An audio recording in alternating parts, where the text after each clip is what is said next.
진짜 말 많다. 잔소리 진짜 듣기 싫어. 하나부터 열까지 다 지적하고 훈계하는 남편과 살고 있나요? 너무 짜서 사람을 말려 죽이는 이 소금산 유형을 다루는 방법을 알려드릴게요. 그럼 더 이상 잔소리 듣지 않고 살아갈 수 있답니다.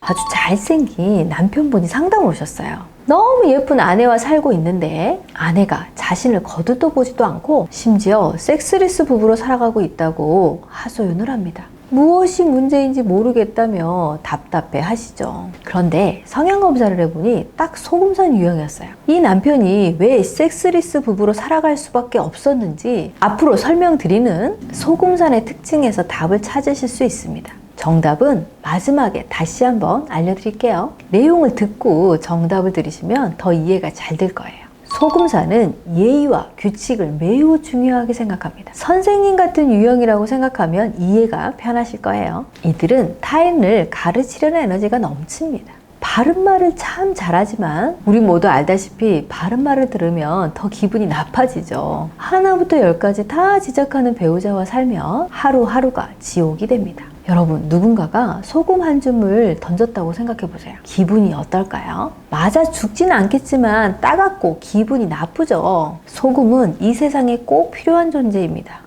이와 마찬가지로 소금산 성향은 우리 사회에서는 없어서는 안 될 존재입니다. 예의와 규칙이 무너진 사회는 혼돈 그 자체니까요. 실제로 소금산 성향들은 사회에서 많은 인정을 받고 살아갑니다. 하지만 소금산이 지배에 있으면 참 힘이 듭니다. 잔소리가 너무 많거든요. 혹시 내 배우자가 소금산 유형인 것 같다 이렇게 느끼신다면 이 영상이 여러분을 잔소리 지옥에서 꺼내줄 거예요. 소금산 유형의 특징을 알면 답이 보입니다. 먼저 소금산에게 하지 말아야 할 3가지를 알려드릴게요. 첫 번째, 잔소리 그만해. 소금산 유형은 한 말 또 하고 한 말 또 합니다. 그냥 넘어가는 법이 없어요. 청소해라, 불 꺼라, 물건 제자리를 둬라. 반복적으로 여러 번 지적합니다. 소금산 눈에는 지적할 것이 항상 보이고 눈 감아주는 선택지는 아예 없죠. 꼭 지적하고 넘어가야 사람이 변화할 거라고 생각합니다. 두 번째, 대답 안 하기. 소금산과 살고 있다면 대답하기가 싫을 거예요. 하나부터 열까지 다 지적받는데 답하고 싶은 사람이 어디 있겠어요. 그런데 소금산은 대답하지 않으면 예의가 없다고 생각합니다. 심지어 예의가 없으면 다른 모든 것에도 문제가 있다고 생각하죠.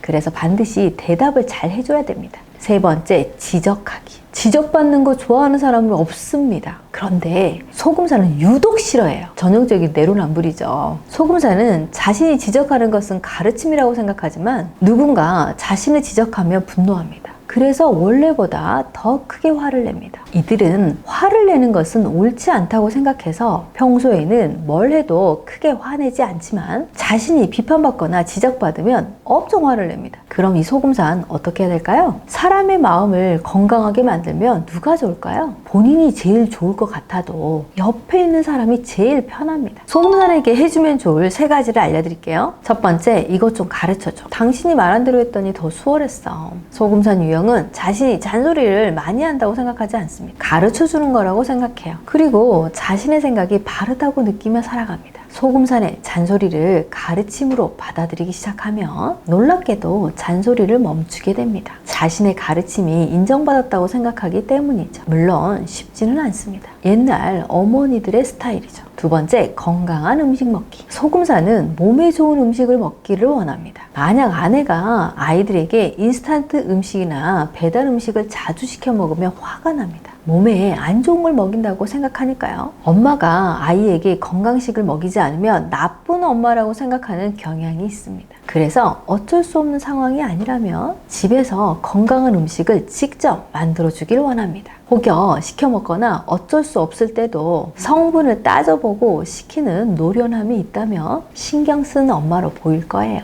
세 번째, 인사가 중요합니다. 소금산이 제일 중요하게 여기는 것이 인사입니다. 아침 저녁으로 출퇴근할 때 아는 척도 안 하고 인사를 하지 않으면 분노하는 마음이 생깁니다. 이는 예의가 없다는 생각이 들기 때문입니다. 이들은 회사에서도 직장 동료가 인사를 하지 않으면 나쁜 사람이라고 생각합니다. 그래서 인사를 잘하는 것만으로도 소금산과 잘 지낼 수 있습니다. 상담 사례를 하나 말씀드릴게요. 시어머니와 같이 사는 며느리가 있었습니다. 시어머니는 며느리에게 잔소리를 많이 하고 며느리는 같이 사는 것이 너무 괴롭습니다. 하지만 환경상 분가하기가 어렵고 아이들도 둘이나 있는데 시어머니가 케어해줘서 직장을 다니고 있습니다. 하지만 함께할 때 지적하는 눈빛과 잔소리가 매우 괴롭습니다. 이분에게 이런 솔루션을 드렸습니다. 본인은 하기 어렵겠지만 우리 애들은 할 수 있으니 아이들에게 아침 저녁으로 할머니에게 문안 인사를 하라고 해주세요. 시어머니의 태도가 바뀔 거라고요.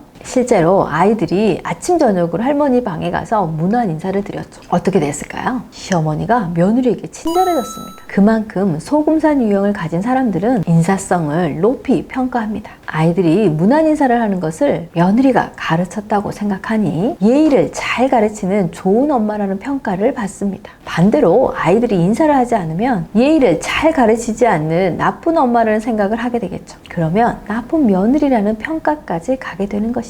소금산은 사회에 꼭 필요한 존재지만 가정 안에서는 소금산으로 인해 집에 들어오고 싶지 않은 사람이 있을 수 있습니다. 혹시 이 강의를 듣는 여러분들이 소금산이라면 내가 하는 말이 타인에게 어떻게 들리지 않은 것이 중요합니다. 앞서 섹스리스 부부의 답을 찾으셨나요? 제가 정리해드리면 남편인 소금산은 가르치는 선생님 같습니다. 아내는 선생님과 살고 있는 느낌이 들죠. 선생님과 사랑을 나누고 싶을까요? 어렵습니다. 부부는 가르치고 배우는 관계가 아닙니다. 서로의 부족한 부분을 채워가는 관계죠. 소금산들은 길을 가면서도 참 괴롭습니다. 길에 쓰레기를 버리는 사람을 보면 화가 나고 아무 곳에서나 담배를 피우는 사람들을 봐도 기분이 나쁩니다. 지하철에서 쪽벌남을 봐도 화가 나죠. 이런 사람들은 사회에 꼭 필요하고 중요한 존재입니다. 예의와 규칙이 없는 사회는 혼돈이니까요. 소금산을 비난하거나 비판하지 말고 이 사회에 정말 중요한 존재라고 인식하고 대한다면 건강한 소금산을 만날 수 있습니다. 오늘 배운 내용을 정리해 볼까요? 소금산 유형은 우리 주변에 많습니다. 우리 엄마 아빠 세대는 거의 소금산이라고 봐도 과언이 아닙니다. 좋은 가르침을 주었기에 세상에 나가서 예의 있게 살아갑니다. 소금산이 토가 지나치게 지적한다고 생각하지 말고